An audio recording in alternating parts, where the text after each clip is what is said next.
তো ভাইজান, যেহেতু আপনি বাংলাদেশের একজন সচেতন মানুষ এবং একজন সাহসী মানুষ, সেই ক্ষেত্রে এই বিষয়টি আপনার কাছ থেকে জানতে চাচ্ছি যে এইবার বাংলাদেশের সরকার কে হতে পারে? জামাত ইসলামের অবশ্যই সরকার হতে পারে, হতে পারে 100% গ্যারান্টি। 100% গ্যারান্টি।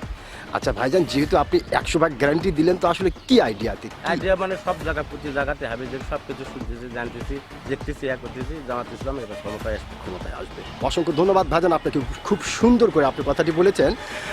তো যেহেতু আপনি খুব সুন্দর করেই কথা বলতেছেন, সেক্ষেত্রে আরেকটি বিষয় আপনার কাছ থেকে জানতে চাচ্ছি যে আমরা ধরে নিলাম যে এবার জামাত ইসলাম দেশের সরকার হলো, তো সেই ক্ষেত্রে বাংলাদেশের মানুষ নতুন করে কি কি ধরনের সুযোগ সুবিধাগুলি পেতে পারে? নতুন করে ধরুন সব কিছু সুবিধা পাবি, রাস্তাঘাট থেকে পাবি এবং মনে করি যত মদ গাঁজা নেশা করে এটার থেকে বিরত পাবি। অনেক নারী নির্যাতন হাবি যে বহু কিছু নির্যাতন হয়। তারপর মনে করো যে অনেক মনে করো যে হলো তোমার এই যে অপবাদ মেয়েগুলো অনেক রাস্তা করে হাবিজে করা, এটার মধ্যে 100% গ্রান্টেড।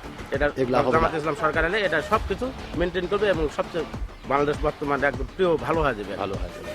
অসংখ্য ধন্যবাদ ভাইজান আপনাকে, আপনি অত্যন্ত গুরুত্বপূর্ণ একটি কথা বলেছেন এবং অত্যন্ত সাহসিকতার সহিত কথাটি বলেছেন। আমি আশা করব আপনার এই গুরুত্বপূর্ণ কথাটি ও সাহসী কথাটি বাংলাদেশের অনেক মানুষের হৃদয়ে জায়গা করে নেবে। অসংখ্য ধন্যবাদ আপনার।